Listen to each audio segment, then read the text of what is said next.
اٹھ کے اب بزم جہاں کا اور ہی انداز ہے، مشرق و مغرب میں تیرے دور کا آغاز ہے، ہمت عالی تو دریا بھی نہیں کرتی قبول، غنچہ ساں غافل تیرے دامن میں شبنم کب تلک۔ ناظرین، ایک اور ڈیبیٹ کمپٹیشن کے ساتھ میں ہوں آپ کی میزبان مہوش تبسم، اور آج کا ہمارا یہ جو تقریری مقابلہ ہے اس کا آج لاسٹ سیمی فائنل راؤنڈ ہے، کیونکہ اس کے بعد ہمارا فائنل راؤنڈ ہوگا۔ تو سیمی فائنل میں آج بھی جو 3 کنٹیسٹنٹس میں سے ایک کوالیفائی کر جائے گا وہ فائنل میں جائے گا۔ تینوں ہی ہمارے بہترین ڈیبیٹرز ہیں، کیونکہ کوارٹر فائنل جیت کر اس سے پہلے والا راؤنڈ اور اس سے پہلے جو آڈیشنز ہوئے تھے اس کے بعد وہ یہاں تک پہنچے ہیں۔ تو یقیناً ہمارے تینوں وہ ڈیبیٹرز ہیں جو ہمارے ججز کے بھی بہت فیوریٹ ہیں، ہمارے بھی فیوریٹ ہیں، اور میرٹ کی بیس پر یہاں تک پہنچے ہیں۔ عابد صاحب ہمارے ساتھ موجود ہیں، ان سے ہم نے ریکویسٹ کی تھی سحر میں کہ وہ افطار میں بھی ہمیں جوائن کریں۔ عابد صاحب بہت شکریہ آپ کا، ایک اور اچھے مقابلہ دیکھنے کے لیے آپ تیار ہیں؟ الحمدللہ۔ ہمارے تینوں ڈیبیٹرز اچھے ڈیبیٹرز ہیں کیونکہ وہ یہاں تک پہنچے، ون کر کے آئے۔ تو مدثر اور سمیہ، آج کا جو ٹاپک ہے ہمارا، عابد صاحب بڑا انٹرسٹنگ ٹاپک ہے، بڑا مزے کا ٹاپک ہے، اور وہی والی بات ہے ان لوگوں نے ٹاپک لیٹ دیا ہے اور فلودی ہی سمجھ لیں آج کی بھی جو تقاریر ہوں گی وہ ہوں گی۔ تو ٹاپک ہے کہاں قاتل بدلتے ہیں فقط چہرے بدلتے ہیں۔ کہاں قاتل بدلتے ہیں فقط چہرے بدلتے ہیں۔ بہت ہی اچھا ٹاپک، اور یقیناً ہمارے مقررین انصاف کریں گے اس ٹاپک کے ساتھ۔ سیف الرحمان ہیں جی آج کے ہمارے پہلے مقرر۔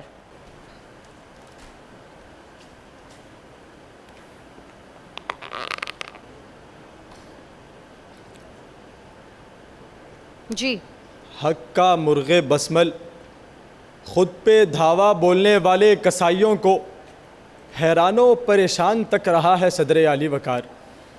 ان تمام کسائیوں کے چھرے اور ڈھاٹے تو پرانے والے ہیں، لیکن چہروں پر نئے نقش و نگار کے خول چڑھائے دنیا کو یہ باور کرانے والے کہ ہم ترقی کی کنجیاں اور جدت پسندی کے ستارے امتیاز ہیں۔ یہ ترقی کے استعارے قاتل ہیں صدر عالی وقار، ہماری شرم و حیا کے قاتل، جو زمانہ جاہلیت میں عورتوں سے ننگا طواف کرواتے تھے اور آج آزادی اور مساوات کے نام پر سڑکوں پر برہنہ گھومنے کی اجازت مانگتے ہیں۔ یہ ہماری بیٹیوں کے قاتل ہیں صدر عالی وقار، جو کل تو انہیں زندہ درگور کرتے تھے اور آج گور رحم مادر کے نام کر چکے ہیں۔ یہ عقل و شعور کے قاتل ہیں صدر عالی وقار، جو کل تو حضرت طفیل دوسی کو قرآن سے بچانے کے لیے کانوں میں انگلیاں رکھواتے تھے اور آج روشنی کے ان پردوں کے ذریعے ہماری عقلوں پر پردے ڈال چکے ہیں۔ ان قاتلوں کے نئے روپ پرانے چہروں سے زیادہ خطرناک ہیں صدر عالی وقار۔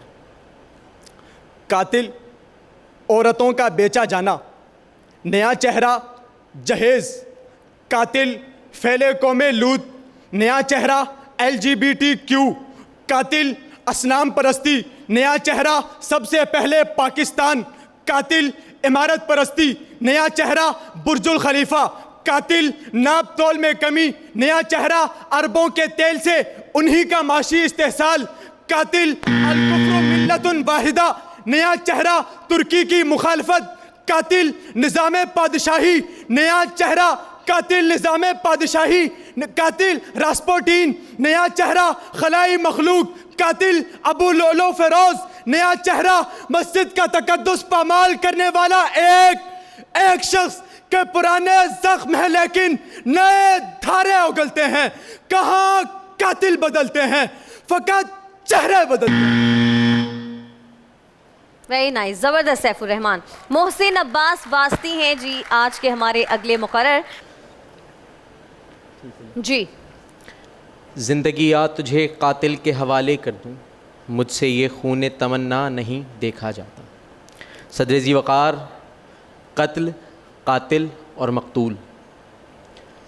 قتل وہ نوعیت جو مقتول پر مسلط کی گئی، قاتل اس نوعیت کا بانی جس نے یہ تسلط کیا۔ عالی وقار، قتل ہوا میرے حقوق کا، قتل ہوا میرے ارمانوں کا۔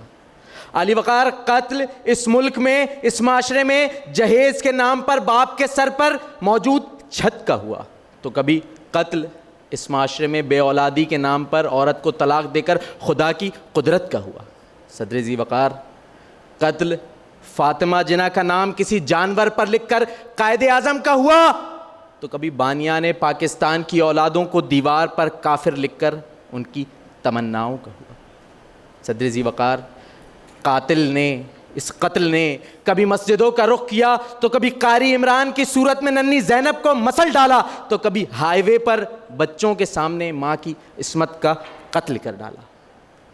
صدر ذی وقار، قتل اور قاتل کا یہ سلسلہ کربلا، فلسطین، کشمیر اور پھر پاکستان میں اپنا ننگا ناچ دکھا رہا ہے۔ صدر ذی وقار، ریاست قوموں کی ماں ہوا کرتی ہے۔ جب میں نے والی کو پکارا کہ آئیے میری داد رسی کے لیے تو 11 کٹی ہوئی لاشوں پر والی ریاست سراپے احتجاج ورثاء سے کہتے ہیں مجھے بلیک میل نہیں کیا جا سکتا۔ صدر ذی وقار، مجھے مرحلہ در مرحلہ ستایا گیا، میرے ارمانوں کا مرحلہ در مرحلہ قتل کیا گیا۔ کبھی میرے چہرے پر تیزاب پھینک کر میری خوبصورتی کا قتل کیا تو کبھی پسند کی شادی پر میرے ارمانوں کا قتل کیا۔ کبھی ذات، کبھی قوم تو کبھی تقسیم کر کر میری نیتوں کا قتل ہوا۔ علی وقار، قتل ہوا ظفر عباس کی نیت کا۔ علی وقار، قتل ہوا JDC کے مشن کا۔ علی وقار، قتل ہوا میری آزادی اظہار رائے کا کہ جب میں بولنے لگا تو مجھے گمشدہ کر دینے کا خوف دلایا گیا، میں چپ ہو گیا۔ علی وقار، میں نے جالب سے کہا جالب، بزرگوار حالات بدل گئے ہیں۔ 2008 کے بعد 13 کے بعد اب 18 کا الیکشن آ چکا ہے، اب چہرے بدل چکے ہیں۔ جالب نے جواب دیا کہاں قاتل بدلتے ہیں، فقط چہرے بدلتے ہیں۔ بہت شکریہ۔ بہت اچھی تقریر، کانٹینٹ بہت اچھا، انداز بہت اچھا، اتار چڑھاؤ بہت اچھا، بہت اچھے مقرر، ظاہر ہے یہ پہلے بھی رہ چکے ہیں، چند سیکنڈز بس انہوں نے اوپر لیے ہیں، باقی تو انہوں نے تقریر بہت اچھی کی۔ حسنین اختر ہیں آج کے ہمارے اگلے مقرر، بہت اچھے ہیں یہ بھی ڈیبیٹر۔ حسنین، میں آج ایک ایسی قتل گاہ میں کھڑا ہوں کہ جہاں افکار کا قتل کیا جاتا ہے۔ صدر علی وقار، میری آنکھوں کے سامنے 74 برس کا ایک شخص کہ جو محکومیت، مظلومیت اور محرومیت کی زنجیریں پہنا ہے، وہ اپنے قاتل کے سامنے سوال کرنے کی جسارت کرتا ہے تو اسے خاموش کرا دیا جاتا ہے۔ حکم صادر ہوتا ہے کہ ناچ کہ تیرے رقص سے ایک آزاد روح نے جنم لینا ہے، ناچ کہ آج ایک آزاد فرد نے پھر قتل ہونا ہے۔ وہ 74 برس کا شخص زنجیریں پھینک کر، محبت کا کمربند باندھ کر رقص کرنے کے لیے میدان عمل میں اترتا ہے تو اس کے جسم سے ایک آزاد فرد حکیم محمد سعید کی مانند شہر کراچی میں مشرقی تہذیب کا استعارہ بنتا ہے تو بے دردی سے قتل کر دیا جاتا ہے کہ اس 74 برس کے شخص کے رقص کرتے ہوئے جسم سے ایک اور آزاد فرد خرم زکی جنم لیتا ہے جو مظلوموں کی آواز بنتا ہے تو اسے ہمیشہ کے لیے خاموش کرا دیا جاتا ہے کہ اس رقص کرتے ہوئے جسم سے ایک آزاد فرد پروین رحمان جنم لیتی ہیں تو انہیں ان کے آفس کے باہر گولیوں کا نشانہ بنا دیا جاتا ہے کہ اس آزاد شخص میں امجد صابری بھی شامل ہے کہ جو محبتوں کے سفیر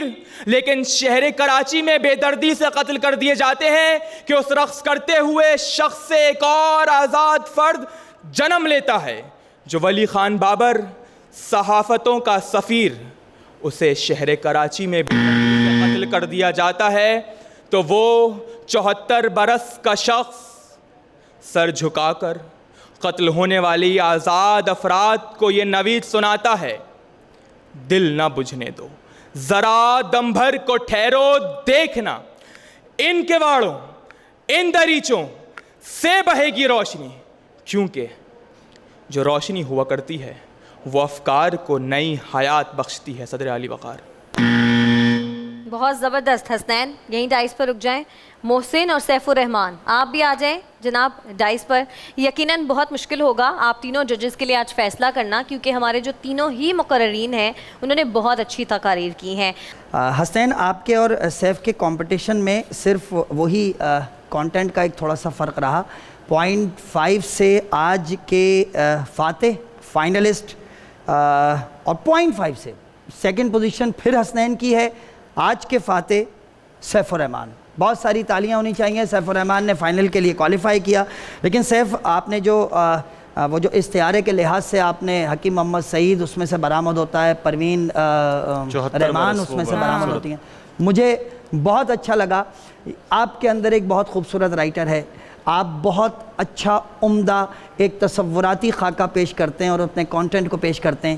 میں ممکن ہے کہ ہو سکتا ہے کہ آپ میری بات سے اتفاق نہ کریں, لیکن میں اس رنگ سے اس کو دیکھ رہا تھا کہ جب آپ کی ڈیلیوری کے ساتھ ساتھ اس کانٹینٹ کو ہم سامنے شامل کرتے ہیں تو میرے ذہن میں وہ دونوں چیزیں تھیں کہ اگر میں اس ٹاپک کو جسٹیفائی کروں تو مجھے پتہ چلنا چاہیے پہلے قتل کرنے والا کون تھا اور آج کرنے والا کون ہے, اس میں کیا فرق ہے. لیکن بہت ساری آپ کے لیے مبارکباد. سیف آپ کو بہت مبارک ہو, آپ نیکسٹ راؤنڈ کے لیے یعنی کہ فائنل کے لیے کوالیفائی کر گئے ہیں. محسن اور حسنین آپ کے ساتھ جائیں گے فوڈ بستی کے گفٹ ہیمپرز اور ساتھ ساتھ ایڈور کے گفٹ ہیمپرز. آپ دونوں کی تقاریر بہت اچھی تھی اور میرے نزدیک تو محسن آپ آج کے ونر ہونے چاہیے تھے, لیکن کوئی بات نہیں, ایسا ہوتا ہے. ناظرین یہ تھا ہمارا آج کا تقریری مقابلہ جو کہ میرے نزدیک سب سے زیادہ مشکل تھا فیصلہ کرنا. ہمارے ججز نے جو فیصلہ کیا ان کی رائے قابل احترام ہے. آپ سے اب ہماری ملاقات ہوگی کل, بلکہ نہیں ابھی تو ہمیں بڑھنا ہے اپنے کوئز کمپٹیشن کی جانب. کوئز کمپٹیشن کی جانب بڑھتے ہیں, لیکن اس سے پہلے مین سیٹ کی طرف دیکھتے ہیں.